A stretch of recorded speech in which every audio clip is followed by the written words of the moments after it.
Oh yeah, it's a bit chilly. A few days ago it was all froze over, a couple of 3 inches thick.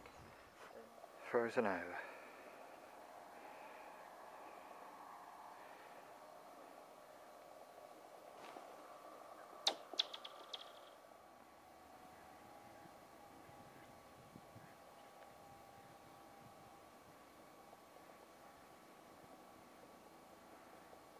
Yeah, I'll come down for a couple of nights and see what happens.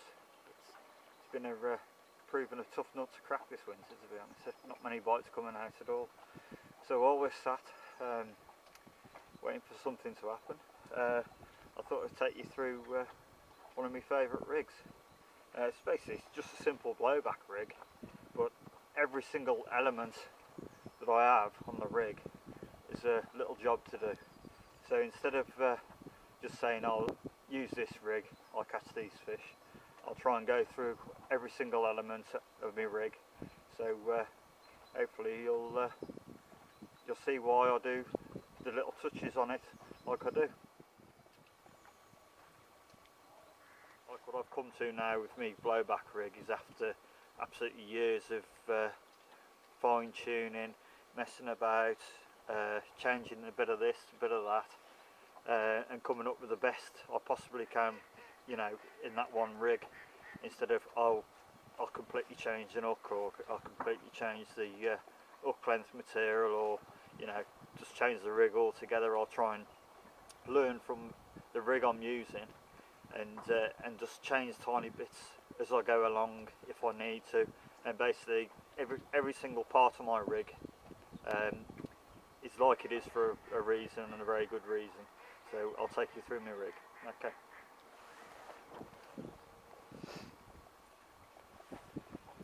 Right then, starting with the hair.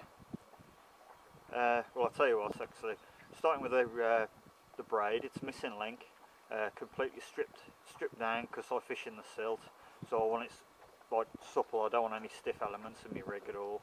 So I think I've said it before, if it goes in 1 inch it'll sit down nice, or if it goes in 4 or 5 inches it's going to sit down nice, and that free movement as well for the fish to get it into its mouth. So right, starting with that, overhand knot in the end, quite a long loop, basically because I like fishing snowmen, and that's another thing in the silt. The fish kick the silt up and bury quite a bit of the bait. You got a chance of that little topper still sticking up, waving at the carp as they swim past, if you like. So yeah, sorry about my imagination there, but there you go. Right then, and I use a 2mm Nash ring onto there, which from the end of the loop is about 1 1/8 to 1 1/4. It's pretty much in between, to be honest. I'm a bit old school, so I still work in inches.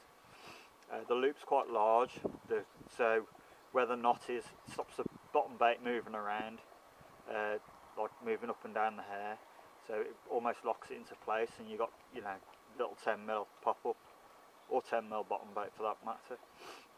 And going down to your ring, 2mm ring. The ring's very good reason for that size ring. I don't want it coming over the tiny bit of shrink tube.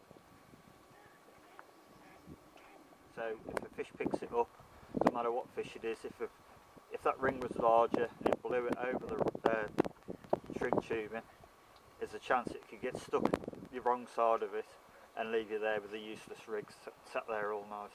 And like I say, I'll try and take all the negatives out of my rig. Right now, Fang X hook, size 6, fantastic hook. This season, 98 runs, 98 fish on the bank, you know, on that hook. Best hook I've come across, to be honest, and the shape of it lends itself really well for what I try and achieve. Bit of weight to the hook. I don't want the hook flying around inside the fish's mouth.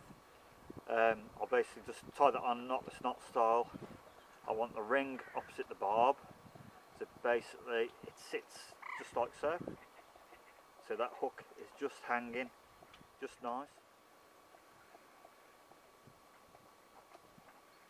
And with that bit of shrink tube, it keeps it all lined up and sat exactly where I want it. And that bit of shrink tube is, before I shrink it down, it's 3/8, half on the hook, half off, and basically what I'm achieving there is I want that hook point free, so where the tubing comes down, I basically, if I line it up for the point, I want it inside the point.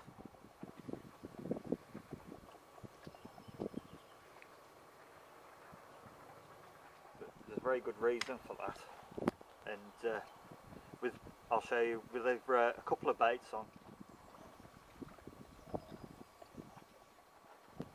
Basically, when the fish sucks it inside its mouth, it can grab hold of all the lumps and bumps in the bottom of the fish's mouth. So with the way the hook hangs down, you've got a good chance of hooking down on the lumps inside of the fish's mouth, and it also flips and turns perfectly as it exits the mouth.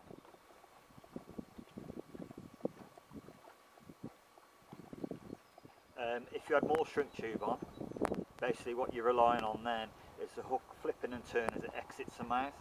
So like if you came right past that point with shrink tubing, you're basically eliminating that chance of hooking inside the fish's mouth.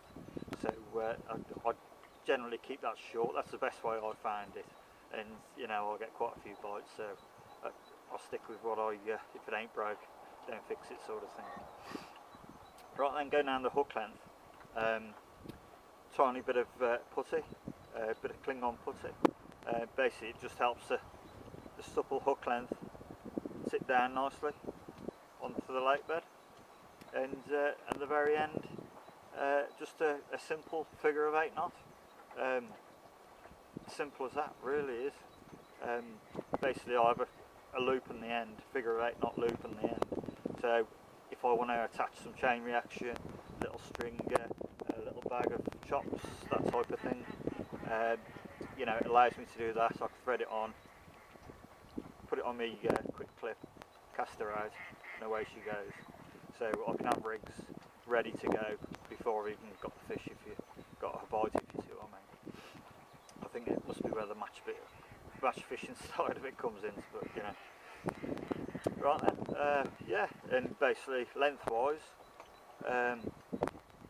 if it's quite a firmish silty bottom, I'll go down to maybe a 6 or 7. Generally I'll fish at 8 or 9 inch hook length, but obviously if I want to cast out, I don't know, 90, 100 yards, and I can't do it with a 2-ounce lead in the windy conditions, I'll lengthen my hook length, because obviously the more weight is going to go into the silt more, so I'll keep my hook length a bit longer. So it's very, very simple rig, but like I say, all the elements are there for exactly how I want them.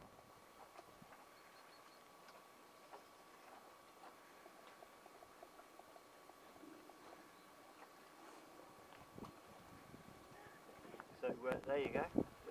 Give that a go and see how you get on. Cheers.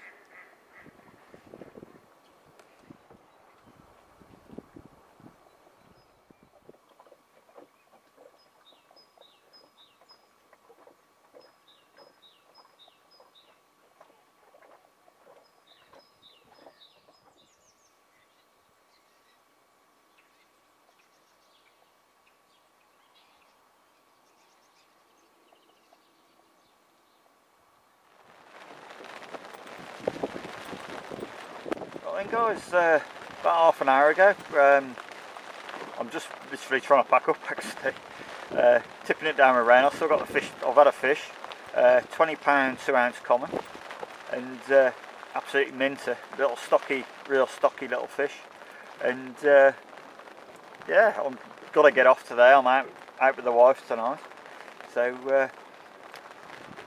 unless by the time I've packed my bivvy up, there's always a chance of the wind battering into me, chucking it down with rain. It's not a good morning to get off the lake, but once the rain and the winds calm down a touch, or at least the rain, I'll see if I can get some video footage of this common for you. Alright then guys, I'll see you next time. I'll leave you with this fish. Well then, before I get these fish out, basically this morning I've had 3 fish, a £20 2. He was chucking it down with rain and the wind was howling. Absolutely terrible conditions to take pictures in, but I managed to get a quick picture of it. I've got a 24 pound 6 ounce common and a 27 pound 8 common as well, all off the same rod. Patch of Munster squid solubles out 2 days ago, like a good patch. Peppered it with some little 10 millers, and it's, you know, it took a couple of nights to come on, but with that wind it stirred them up a bit. They found me bait, 3 bites one after the other, all within 2.5 hours, 3 hours maybe. So I'll get the fish out and I'll show you. Nice one. 24 pound 6. Beautiful common. Winter colours. Well chuffed. Off a little bright bait. Basically cast out onto a large bed of solubles I put out 2 days ago. And all the fish have come off the same rod. And I've got one a bit better than this as well. There we go. How's that?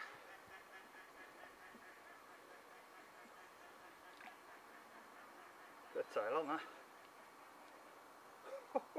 No wonder she fought. Right then, I'll get her back and I'll show you the other one. Right then. 27 pound 8 common. One of 3. February, absolutely crazy. Oh, this one's absolutely mint, stunner. Bit of a pot belly. It's sun wrapper. The water.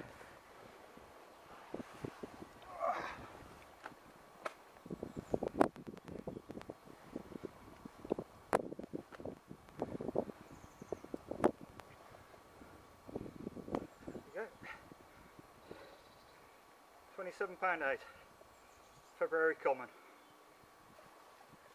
Absolute mint. Oh.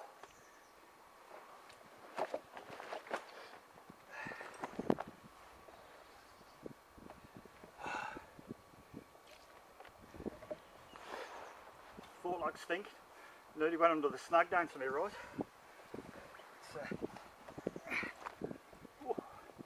It's a lively one.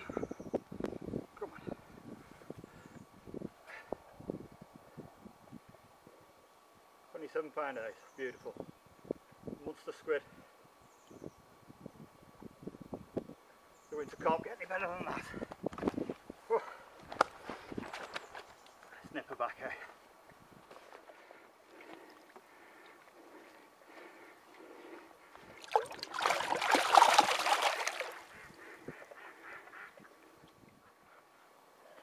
What can I say? Fantastic session. It's like the calm after the storm, I should say.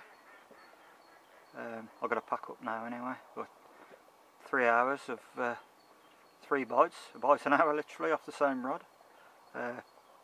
Putting it back into the patch of Munster squid solubles, which has been out for a couple of days. Peppered it with probably about 20 10mm Munster squids, and that's it. And I've just been casting stringers at it, and you know, that wind's pushed them down onto it, and they've found it and decided to have a bit of a munch. So, well chuffed. What can I say? Get on the squid. I'll see you next time then. It's over and out for me for now. Later.